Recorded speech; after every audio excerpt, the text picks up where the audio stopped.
Okay. I just find if it's not in the middle, when you turn your head, you lose it. You want to give us a signal? Sure. We're ready to go here. I'll let you know when we're ready. You should have a towel? Yeah. It's like cow pound. Good afternoon and welcome to the Computer Security Seminar from Purdue University. Our speaker today is Bryant.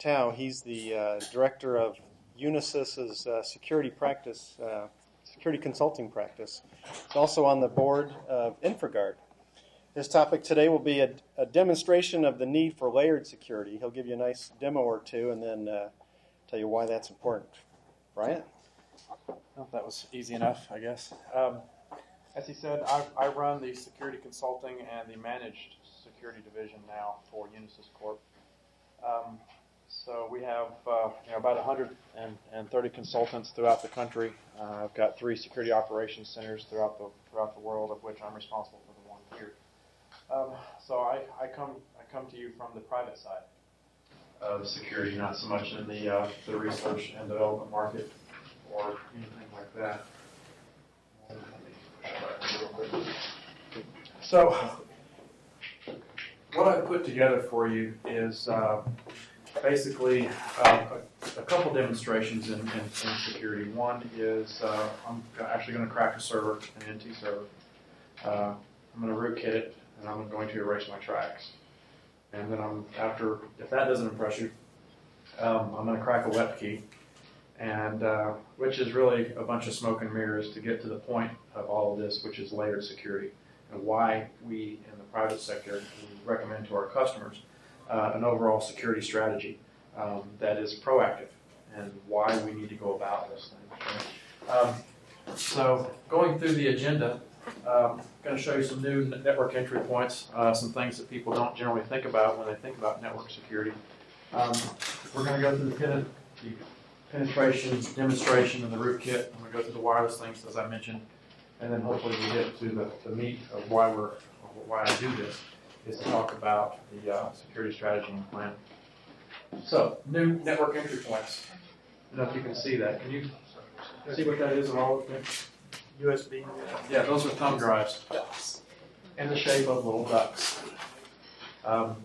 Why exactly? I honestly don't have any idea at all, but nonetheless, somebody has come up with that. Pocket knife. I thought this was quite a find, and then going through my SkyMall catalog, I found one of these in the SkyMall catalog, and then of course the good old generic thumb drive. Right.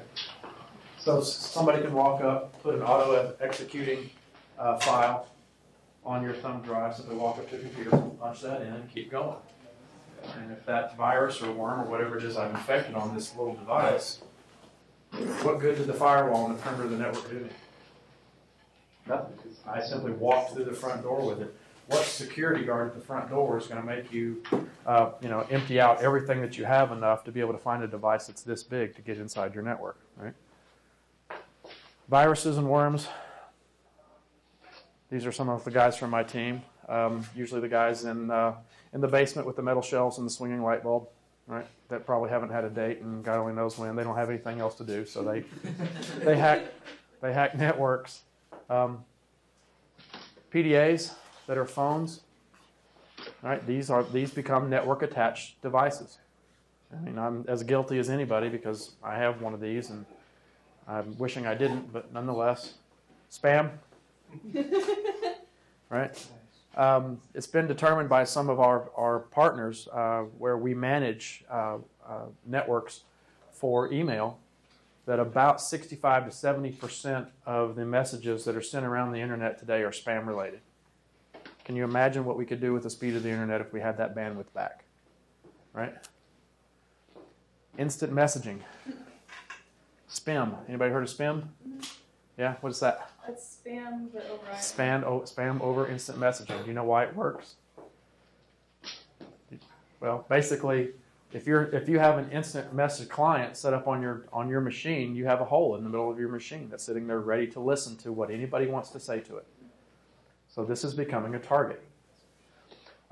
It took, I know I'm going to mess these numbers up, but I'll get pretty close. It took nearly 20 years to get to the 8 million user mark for PCs. It took about 8 years to get to the 8 million number mark for email. It took less than 2 years to get to the 8 million number mark for instant messaging. So any idea of how this is growing? This is becoming a very viable business application. If I need to get to one of my team members, I actually have an instant messaging client on my one of these. So Yahoo, MSN, and whatever the other one is, IRC, take your pick, right? I have a client that I have an instant messaging account, so if one of my team members needs to instant message me, it hits me right on my bell. I'm a prime target for this, right? But it's a viable business application. Sometimes the business outweighs the need for security. That's what we find on a consistent basis. Of course, wireless and good old social engineering. Who's heard of Kevin Mitnick? Most of the people have heard of Kevin Mitnick. And the common misconception is Kevin Mitnick was this, huge hacker. He was moderately talented when it comes to internet security. He was primarily a social engineer. That's how he got the bulk of his information. And how does all this relate to a layered security model? Anybody want to take a guess?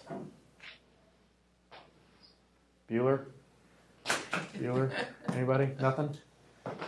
Nearly all of these are what we call multi-zone technologies, right? The PDA sits onto the network on the inside for synchronization, and then I take it out of its zone and I take it with me. It's portable.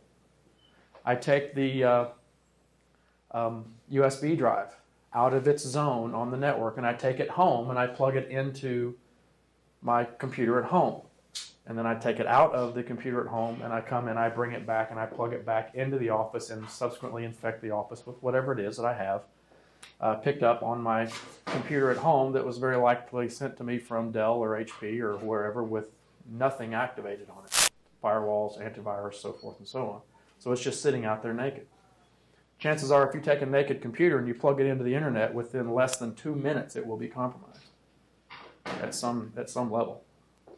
So if you have a computer, I promise you, without a firewall on it, I promise you somebody has had a look at what you have on there. And the comments, well, I don't have anything on there. But what you have is a resource. You have storage, and you have processing power. That's what somebody's after. If all you have is grandma's cookie recipe on your computer, is that something worth protecting? What's the loss advantage there if somebody takes a hold of that cookie recipe? Who really cares? What if you're Christie Cookies? You have Christie Cookies up here? Is that relevant at all? No. All right. Big Chips Ahoy, right? If somebody steals that recipe, that's the formula for Coke. That's their business. Now what's the impact, right? So there's some substantial significance to what it is actually that you're trying to protect. This is interactive, by the way. Don't let me stand here and preach at you. And of course, phishing, right?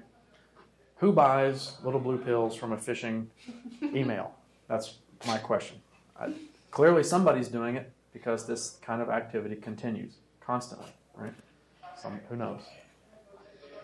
Okay, this is the interesting part, at least it is to me. The disclaimer here is that I do not, and we had this conversation a little bit earlier, I do not in any way, shape, or form advocate the teaching of hacking, which begs the debate of, well, how do you understand the weapons and the defense from those weapons unless you understand the weapons themselves?